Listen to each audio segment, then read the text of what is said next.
Muito obrigada, Sr. Presidente. Em primeiro lugar, agradecer a presença da Sra. Procuradora-Geral da República e de demais comitiva. É sempre um gosto recebê-la nesta casa. Conforme o Sr. Presidente acabou de referir, o Grupo Parlamentar do PSD entendeu requerer a presença do Conselho Superior do Ministério Público nesta audição, uma vez que não foi emitido o parecer que era obrigatório no âmbito deste processo legislativo. Tivemos conhecimento também ontem da alteração do procedimento interno do Conselho para a emissão de pareceres sobre projetos de diplomas legislativos, que irá, por conseguimos perceber, aplicar-se aos pedidos de emissão de parecer a partir de 21 de fevereiro de 2017. O pedido de parecer destes dois projetos de lei aqui em discussão é anterior a esta deliberação, pelo que, para além das questões concretas que lhe vamos colocar, pretendemos que o Conselho Superior do Ministério Público manifeste a sua opinião sobre cada uma das alterações propostas em cada uma destas iniciativas.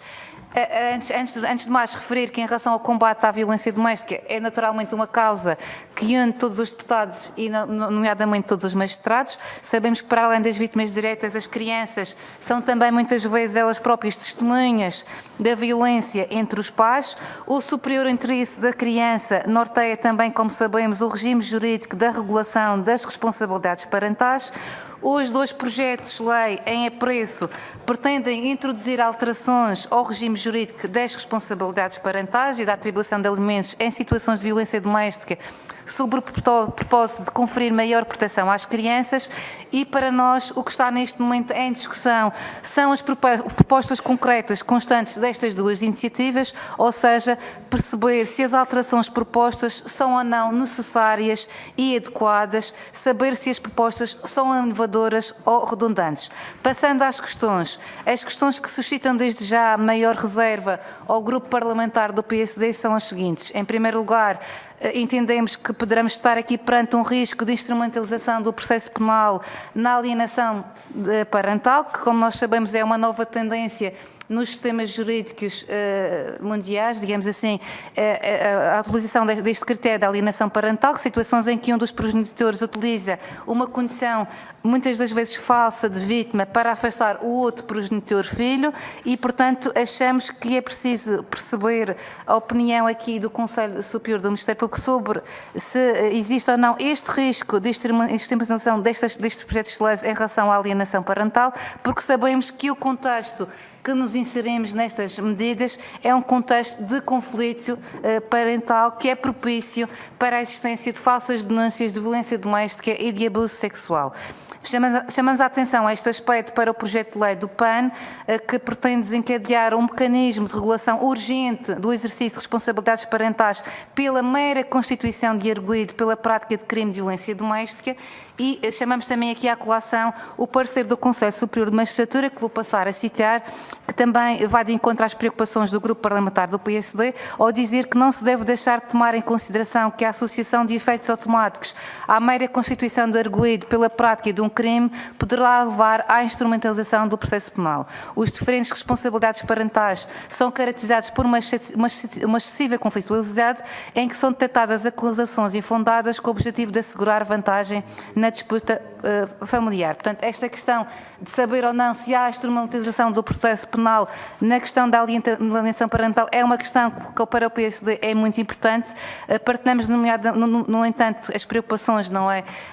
e a bondade e o voluntarismo destes projetos de leis, mas achamos que,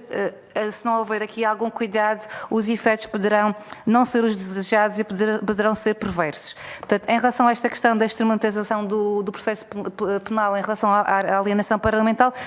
precisamos de perceber aqui qual é o entendimento do Conselho Superior do Ministério Público. A segunda questão, muito concreta, tem a ver com o número 3 do artigo 44A do Regime Geral do Processo Tutelar Civil, proposto aqui no projeto de lei do PS, que,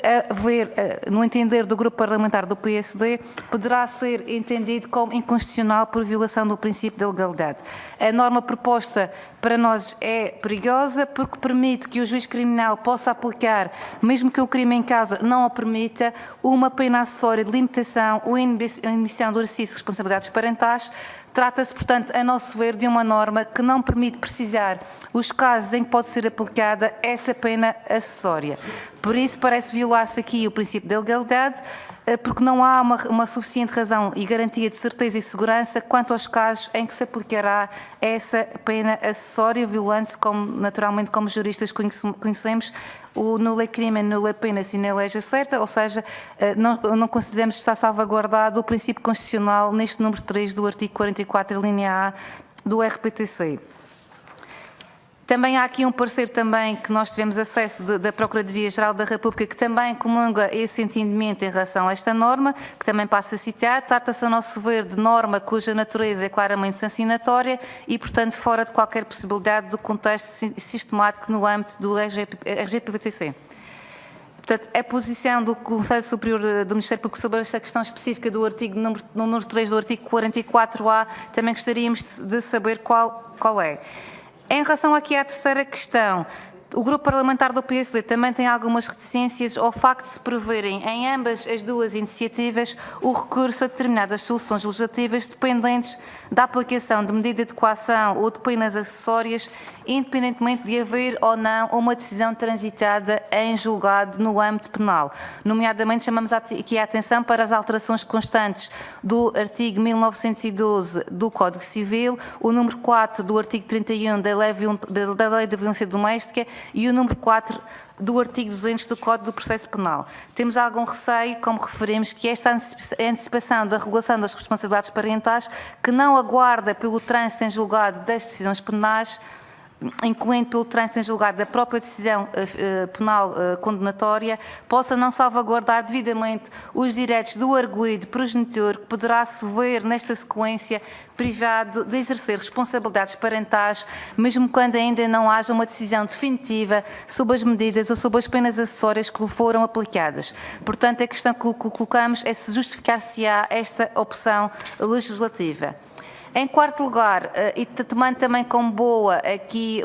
o parecer da Associação da Igualdade Parental, que chama-nos também a atenção para o facto de estas iniciativas não terem em consideração a existência de denúncias cruzadas e até eventuais medidas de afastamento mútuo de ambos os progenitores, deduzindo que nestas circunstâncias a orientação que o legislador dá é que nenhum dos progenitores poderá exercer as responsabilidades parentais, o que também deve ser merecedor de ponderação, uma vez que apenas em casos extremos devemos institucionalizar as crianças. Gostaríamos também de saber a opinião do Conselho Superior do Ministério Público sobre esta questão. Quanto agora a questões muito concretas e de pormenor, o PSD considera que como discutível, a questão de saber se há necessidade de editar um novo artigo 1912A ao Código Civil, ou seja, de se criar uma regra especial quando o número 2 do artigo 1906 do Código Civil já permite o afastamento da regra do exercício conjunto das responsabilidades parentais. Em relação também ao artigo 44A do RGPTC, também não nos parece ser inovador, tendo em conta que já é possível conferir natureza urgente a qualquer processo tutelar civil, para além de considerarmos que a redação do número 1 e do número 2 não é a mais feliz e a mais eficaz.